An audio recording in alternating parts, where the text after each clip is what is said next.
Over the years I have noticed a strange trend regarding adventure games with anthropomorphic animals. If you see a game that has humanoid-like animals replacing humans, the chances it's a detective-themed adventure game are very high. I mean, we already got games such as Detective Gallo, Black Sat Under the Skin, and Inspector Waffles. Backbone came out just earlier this month, June 2021, and two other similar games, Lord Winklebottom Investigates and Brock the Investigator, are supposed to be released later this year. And in the early next year of 2022, 9 Noir Live should be coming out. And these are only the animal-themed detective adventure games that I happen to know of. To be honest, I have never cared for games like these for reasons I'll talk about more later. But there is one exception, and that exception is Chicken Police, Paint It Red, developed by a small Hungarian developer, The Wild Gentleman, and published by HandyGames in May 2020. It was one of my most anticipated adventure games of that year ever since I first saw its trailer. I like the game's classic black and white noir look and style, the smooth jazz music, the voice acting, even the way how the animals looked. And the fact that the leading police duo are chickens. And I just happen to like chickens. They are delicious. Was the game as good as I expected, / hoped it would be? My name is Siperos and these are my thoughts on Chicken Police, Paint It Red. Are you chicken enough? The game starts like any real noir story should, with an inner monologue of the main detective protagonist of the story, Santino Sonny Featherland. Yeah, that's me. I'm getting old. My name is Sonny Featherland, an investigator for 20 years, and once the star of the predatory division of the Clawville Police Department, one half of the legendary Chicken Police. But buying a pack of smokes is more than I can handle right now. An old and tired chicken cop from the predatory division of Clawville's police department, who got his badge taken away and was forced to a paid leave by the police chief, and now is just merely waiting for his official retirement, with 121 days left to go.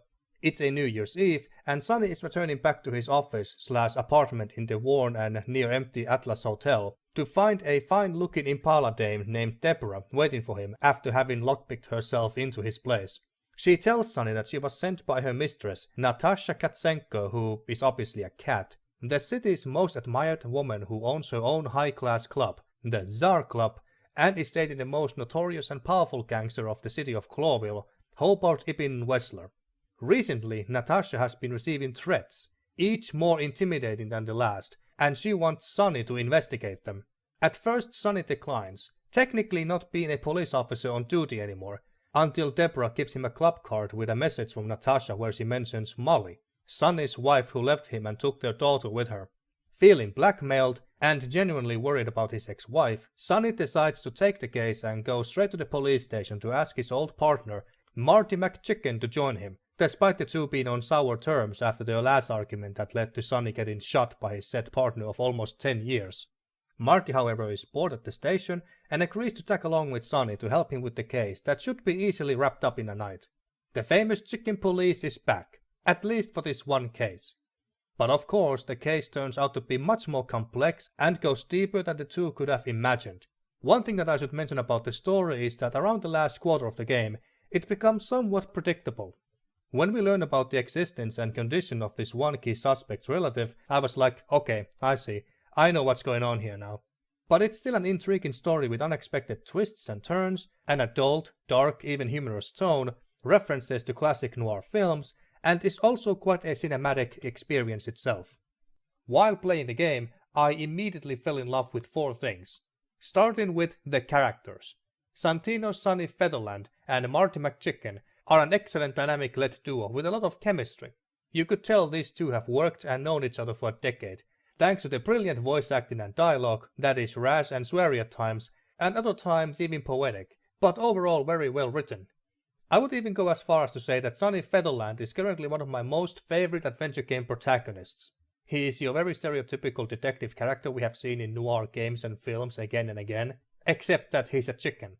He's an old and very veteran who has seen it all by now during his long career, a semi-alcoholic, of course, a cynic who quite literally sees the world in black and white after the colorful days of his exciting and rash youth full of life, optimism, and things he held dear, like his wife and daughter, have left him. He has basically had enough of the colorless and corrupt city that is Clawville and doesn't seem to mind retiring soon. His partner, Marty McChicken, is pretty much the opposite of Sonny. He's big, young, in his prime, reckless, loud, eager to pick up fights, a gun maniac treating and even naming and talking to his guns like they were women, and he seems to be a bit of a ladies' man too in general, despite already having a woman at home waiting for him, who also happens to be a predator. Clearly Marty likes to live dangerously, but he has a good heart, can even be sympathetic, and is a loyal friend who will have Sonny's back no matter what. While these two chicken cops are great on their own, they are in their best when together, recalling the good old times, throwing banter and just being dicks to each other like only good old friends can be. Their banters are also moments where the game's dry humor shines as well. The name Hop Dog is quite a giveaway. Don't you think so, Mr. Detective? Sometimes the most natural connections lead us astray. Who said that? A natural-born genius? Yeah, right. Yeesh, my condolences, pal. I see your cleaning lady died. Yeah, she set foot in the bedroom once. I haven't seen her since. I didn't dare to go after her. It's an interesting and even endearing relationship, both providing what their partner lacks while complementing each other's strengths, making them a real power duo and famous as the Chicken Police. Sonny being the more rational and reserved type as he has gotten older and pretty much keeps Marty in check, while Marty is the rash and outgoing one who likes to solve his problems with brute force and always has a gun or two ready if things go south. Secondly, the voice acting is superb. The best that I have heard in an adventure game in years. And there's over 8 hours of it, so there is a lot of talking in this game. Carrie Shell, the voice of Sonny. You have a way with words, sweetheart. Did you ever want to be a cop? Shat Matheson as the voice of Marty. Do you know how boring life is here without your stupid, reckless shit? And Jules de Jong, voicing the seductive and admittedly sexy Natasha Katsenko. Do you think I'm suspicious? Hell, every voice actor did a bang-up job, bringing life and personality to the animal characters. There's only one I fear, and that's myself, Mr. Detective. It's New Year's Eve after all, and I didn't even do anything wrong. Which is very important when expressing emotions via facial expressions is limited since real animals were used as models. I was always looking forward to meeting new characters, see what animals they'll be, and how well their species, personality and professions match. The game occasionally even likes to play with players' expectations a little. The king of Clawville, Hector III for example, instead of being a lion or some other majestic animal, is a fox. Every character I met was memorable and had something interesting to say about either themselves, other animals, or the world they inhabit. Which takes me to the third thing that really impressed me. The world building. To sum it up briefly, the world is called the Wilderness, which is very much like ours was in the 1940s, but with anthropomorphic animals, and I think continents are different as well. From what I understood, different biological animal families, like cats, dogs, birds, reptiles and so on, have kingdoms, countries, empires and colonies of their own. Predators and prey don't tend to live together for obvious reasons. They have even gone to war against one another in the past. The Great Meat War, for instance, being their equivalent of our Great War, aka the First World War, was so devastating that it not only killed nearly 100 million animals, but 27 species were also declared extinct. But the city-state of Clawville is an exception. It's the only city in the wilderness where animals of all species live in relative harmony. You know, maybe all animals are equal, but some animals are more equal than others. And even humans are acknowledged in the game as a mythological creature appearing in stories and legends. I was so intrigued to learn more about this well thought out, rich world that I tried to find and read all the codex logs about the history and lore of Clawville and the wilderness. One of the reasons why I don't usually get interested in adventure games like this is because, to me, replacing humans with animals comes out as a gimmick. It doesn't pique my interest.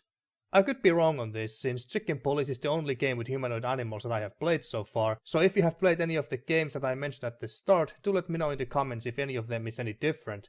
But when I see a game like this, I go with the assumption that the developers and writers will barely even acknowledge that the characters are animals and will treat them like any human characters. Same with most similar children's cartoons. They won't answer obvious questions we would have, such as what do predators eat if they are not allowed to eat other animals? Is there racism or inequality between different species? How do they feel about interspecies relationships, maybe even crossbreeding among, say, cats and dogs, if it's even possible in their world? Every children's cartoon with animals that I have seen as a kid, and most games like these I assume, they won't answer any of these questions. Partly and understandably because some of these themes tend to be more mature, and there is some heavily dark stuff mentioned in the game. The most they tend to do to acknowledge that their characters are animals is by making some lame jokes about, say, cats having 9 lives, old dogs not learning new tricks, or elephants having good long-term memory and so on. Chicken Police, however, does address these questions and more. In the wilderness, predators and even non-carnivore animals eat meat substitutes, although they are still murders motivated by predatory instincts. Hence why I think the police department's homicide division is called Predatory Division. And yes, there is racism and inequality between different species, like chickens and presumably other birds in general being called as feather dusters and such, and I believe rabbits as bunnies as racial slurs. The police chief, being a bloodhound himself, tends to favor dogs over others in the police force, and there is a ghetto area in the city called the Hive or Roach Town that we unfortunately won't get to visit, but it's mostly inhabited by bugs who are frowned upon. As for the romantic relationships between different species, Clawville seems to be one of, if not the only city in the wilderness where animals are widely accepting and open about it, although there are also animals called separatists who are strongly against it. Heck, there is a well-known brothel in the city that the separatists hate because it encourages and is the symbol of sexual activities and relationships between different species. While playing the game, it became clear to me that when the writers of Chicken Police worked on the world of the wilderness, its lore and characters, they kept in mind that they are essentially writing about intelligent and humane animals with animalistic instincts and needs still. Not humans that just happen to look like animals. They even changed the language the animals speak in subtle ways. For example, instead of saying F off or F in hell, Marty and Sonny may say clock off and clock in hell. Although the characters do occasionally swear like we do. I was really impressed with the interesting and immersive world in this game. The fourth and last thing that I adore about this game is its overall look and style. That includes again the stellar voice acting, the 40s style black and white movie-esque aesthetic true to the noir genre, the original soundtrack comprised of 20 jazz songs composed by Laszlo Wintz, I hope I pronounced that correctly. I don't like how anthropomorphic animals look in most adventure games, but I actually like the way how the animals look in Chicken Police. Sure, they look weird, even bizarre at first, having heads of realistic animals on otherwise human bodies. Maybe stuff like tails and fur sticking out from underneath their clothes, or they have scaly arms and hands with long claws. But other than that, below their necks they look very human, and it works for me really well. I guess I just don't like cartoony animals. Besides swearing, the game doesn't shy away from partial nudity either. It's a surprisingly sexy game. Definitely not an adventure for kids but adults, and I appreciate that. Now to the weaker aspects of the game, namely the gameplay. Chicken Police is technically a point-and-click adventure game, but it's more of an interactive visual novel that is heavily focusing on the story, the characters and dialogue, while puzzles and gameplay take the back seat. Like The Blind Prophet for example, but better. Except that I think that even The Blind Prophet had more gameplay and actual puzzles than Chicken Police does. Which is not necessarily a bad thing. But if you wished for a traditional item-heavy adventure game with lots of tough puzzles to solve, you will be disappointed. I only remember 2 puzzles that required some thinking to be solved. The first one being about figuring out the right save combination, and the second one about opening a secret passageway after figuring out the right time you need to set to a clock by looking at various book titles in a bookshelf. So nothing new or creative or even challenging. You do pick up items in the game, but you don't drag them out of the inventory and use them on anything or give to someone. They are mostly clues or just necessary items that you need to find to move the story forward. Another way to move on with the plot is, of course, asking questions from other key animals. You have the option to ask simple questions, but you also get to properly interrogate key suspects, which is a minigame of its own. This gameplay feature came out as confusing to me at first. Sunny instructs the player at the start and in the middle of interrogations as you make progress by telling you the personality traits of the subject. Like for example how they are nervous or even scared, so you have to make them open up to you slowly before asking more direct questions. Or how they are blunt and don't like to beat around the bush, so you can be more straightforward with them. There is a detective meter showing how you are doing, but at the start I didn't know how to read it and thus I was not sure if I was doing well or badly. But that could have also been just me being dumb. The other reason why interrogation feature was occasionally confusing, however, was also because some of the character traits were so vague and abstract that it was hard to link them to any specific questions. And sometimes you might have options that feel like they are common sense questions any detective would ask to get more information regarding the case, but they turn out to be wrong questions and lowers your ranking. Yes, your interrogations get ranked once you have finished cracking your subjects, but I don't think the ranking practically matters at all. You will always get the necessary information you need to progress with the story, assuming that you didn't fail the interrogation by asking nothing but the wrong questions till the detective part turns fully black. But honestly, it's very hard to screw up that badly unless you are doing it on purpose. Another minigame that the developers seem to deem important is your typical detective corkboard sequence, where you piece together photos of animal suspects and clues and basically go through what you have learned so far. In theory, this is a fitting feature to add and makes you feel like a detective at least a little, but it can also be confusing if you don't know what connections the game wants you to make. If you don't know what animals and clues to connect, you can just try every option until you get it right, which is why this feature felt even pointless to me. But it's not terrible either, so I don't mind it existing. There are other minigames as well, like the shooting practice range at the police department that is fun enough. And no, you won't get to shoot actual bad guys in the game. They did the same mistake the developers of The Blind Prophet did. Give me gangsters to shoot, dammit. Although you do get to shoot at a gangster car that's chasing and shooting at you on the road on 3 occasions, so that's something. And for example, there's this one minigame where you pull the zipper of a fox lady's dress up on her back at the brothel. It's quite clearly there for shock value more than anything else and doesn't have any other real purpose. It's just there. Some of the gameplay sections just felt shoehorned in and are the weakest parts of the otherwise smooth experience. As you play the game, talk to animals and look at various things, you'll learn more about the case, the animals themselves, of course, and the history of Clawville and the wilderness in general. And, like the good detective that he is, Sunny writes it all down to his notebook. There's just one problem with it. Whenever you learn new information and your notebook gets updated, the game does let you know with a notification and a sound pop. But the game doesn't tell you which section in the notebook has been updated. And when you open the notebook, it doesn't highlight the new updates, so you have to look for them by flipping through the pages and reading through the stuff you already have to find them. It's quite easy to miss new interesting codex updates if you're not paying attention. But despite some of the gameplay implementation flaws, they are vastly outweighed by the game's story, characters, and world building that no doubt makes it stand out of the crowd of similar animal-themed detective and crime mystery adventure games. It's not a particularly long game either. Depending if you visit the optional limited scenes shown on the map and if you skip any dialogue, you can beat the game in less than 10 hours. For completionists, it can take a few hours more. The year 2020, while quite shitty otherwise, brought us some great and memorable adventure games. Beautiful Desolation from the Brotherhood was a gorgeous looking isometric and difficult adventure with its own unique, fascinating tribal punk-like, post-apocalyptic world taking place in South Africa, a setting that would make a great role-playing game. Crazy Punch's Lisa Suit Larry, Wet Dreams Try Twice, was not only a fun and raunchy adult-themed adventure game with many challenging puzzles, but it was also an improvement to its predecessor in many ways, and ended the story they had started in a satisfying manner. Chicken Police, Painted Red, also joins the ranks as one of my best adventure games of 2020.